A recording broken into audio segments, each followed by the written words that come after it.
Hello and welcome back to another fantasy football video. Hope you guys are all doing well. We are rounding up a double game week 22 with only Manchester United and Leeds still left to play, which leaves us on the brink of a double up between Arsenal and Manchester City.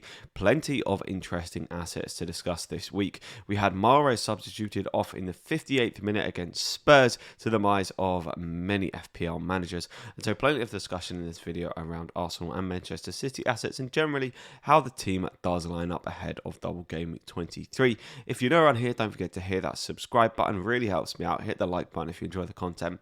And let's get straight on into this one.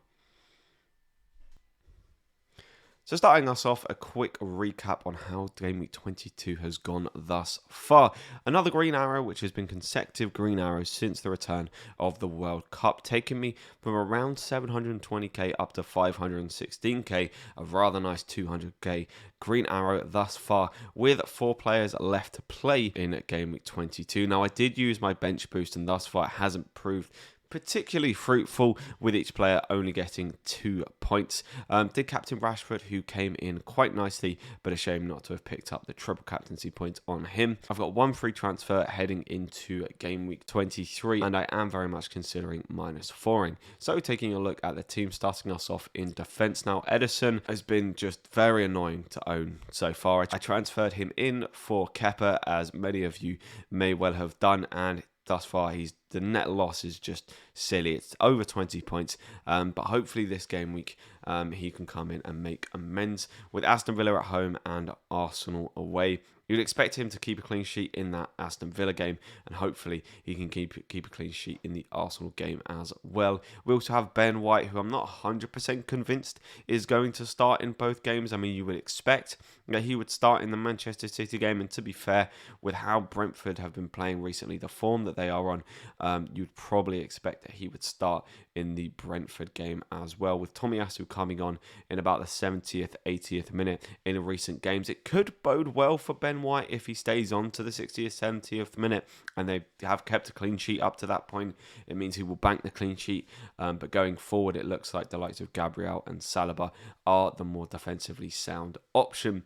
You then have Trippier, who blanked for the first time in who knows how many weeks, but playing against Bournemouth away, quite an easy pick there. You would expect him to pick up a clean sheet and most likely get himself on some bonus points as well. Then we have Luke Shaw, and it's been interesting with Shaw because in the last 4 game weeks, Shaw hasn't actually been picking up too many points. He had those 3 games after the return from the international break where he absolutely smashed it, picked up 9, 8 and 15 points, but since then he hasn't looked all that great. I mean, he still did manage to pick up an assist against Crystal Palace, and had they managed to keep a clean sheet, he was probably on for about 11, 12, even maybe 12 points. You can see there that I've also got Varane on the bench. I don't quite fancy doubling down on the Manchester United defence for Leeds away, because in an away fixture, I feel like teams are more likely to concede. Now, a part of me is actually tempted to play Ben Mee. He's been on absolute fire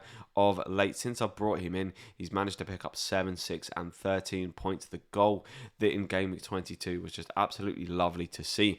And I was potentially thinking of taking Ben Mee out going forward, but after that, I think I've just got to keep him in, really. And then Willy Gnonto there rounding off the bench. A part of me can actually see the potential of him scoring, but as you'll see as we go through the team, there is just no space to be fitting him in.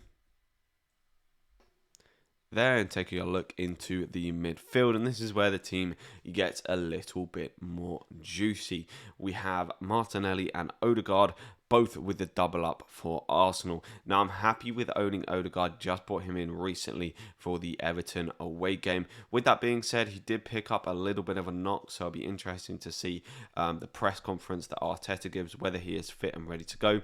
I expect with the 2 fixtures they've got against Brentford and Manchester City that Odegaard will be raring to come back, especially being the captain of the side. Unless he's got a serious injury, I can see him playing in both of those games. Rashford, a man on fire. Leeds away, Leeds a team on a bit of a turmoil run at the minute. Haven't won a game in 7. They have just sacked Jesse March. So could we see a little bit of a rebound for Leeds? I don't expect it to really come against a very on-form Manchester United side. And then we've got the two cheaper options of Andreas and Almiron, who recently haven't been performing particularly greatly, but both have favourable fixtures for this game week, which is why I'm favouring them over the likes of Ben Mee or Varane. Almiron, I've not picked up a single attack in return from him so far this season, so I'm hoping there's plenty of people ship him out for the likes of Matoma or for the likes of maybe an Arsenal asset or a Manchester City asset this week that I can pick up some points from him against Bournemouth. And then Andreas at home to Forest. The thing with Andreas is he's still looking good. He's just not quite finishing them off. He had a very good opportunity against Chelsea where Kepa made a pretty decent save.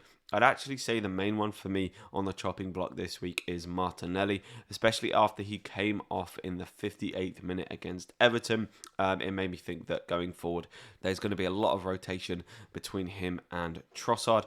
So I'm looking at potential options to replace Martinelli. Right now in my mind is Bukayo Saka of Arsenal.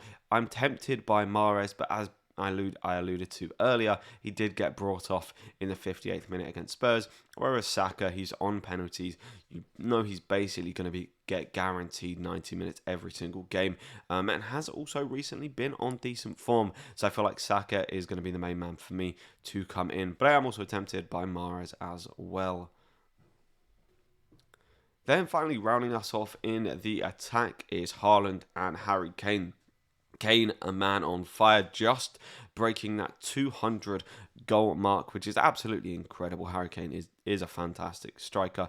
Playing against the Leicester side, you could easily see him going and scoring in that game as well. Then you've got Haaland at home to Villa and away to Arsenal. And for me, I'm genuinely thinking of playing the triple captaincy this week. I've actually hit the button because I can just see Haaland absolutely smashing it in both of those games, to be honest.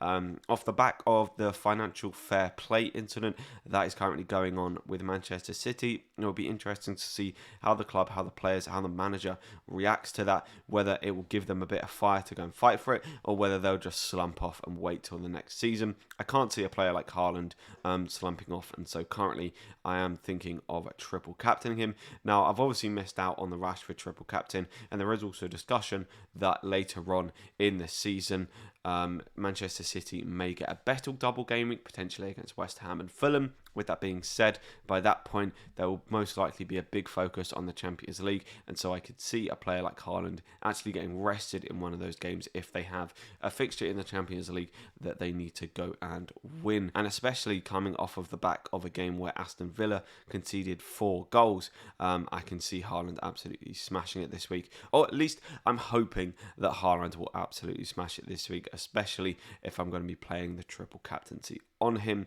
As I've alluded to, the bench this week is quite strong. I'm actually a tad worried that having played my bench boost last week, my bench this week may actually even be a lot stronger. May actually potentially be stronger with the likes of me and Varane on there, two very solid players.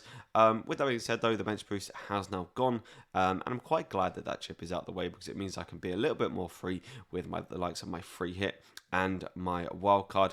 The free hit especially, I think I'm going to be playing around game week 28. And with transfers that I make going forward from this point, you'll need to be considering the likes of game week 25 and game week 28. Game week 25 is a miniature blank where the likes of Newcastle, Brighton and Manchester United don't play. Game week 28 will be a much bigger blank where only kind of 4 or 5 fixtures end up happening. So you can plan forward for those blank game weeks, but also be aware that you don't want to give up points in the game weeks 26, 27, 24 before those by kind of transferring in loads of players who will play in the blanks but actually won't necessarily get you points in the immediate fixture. And finally, this is what my team will look like if I am to make those transfers of Saka and Mahrez in. That'll be for Martinelli and Almiron. Now, Almiron I would take out over Andreas just because he simply does not play that game week 25. However, I am still very much debating it because, Almiron, he's going to play probably 80 or 90 minutes, which means against Bournemouth, he's most likely going to pick up 3 points because you can see Newcastle realistically picking up a clean sheet in that game. And then if Mahrez ends up playing 58 minutes against Villa, or even ends up getting benched against Villa, probably only comes on for 1 point. Against Arsenal, I can see Manchester City conceding. Therefore, I'm predicting Mahrez realistically to be on 3 points unless he goes and scores or gets an attacking contribution.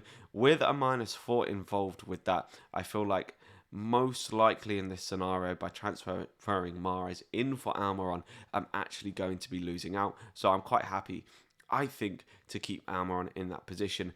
But this is just taking a look at the potential. And I think pretty much a confirmed transfer for me is going to be Martinelli to Saka.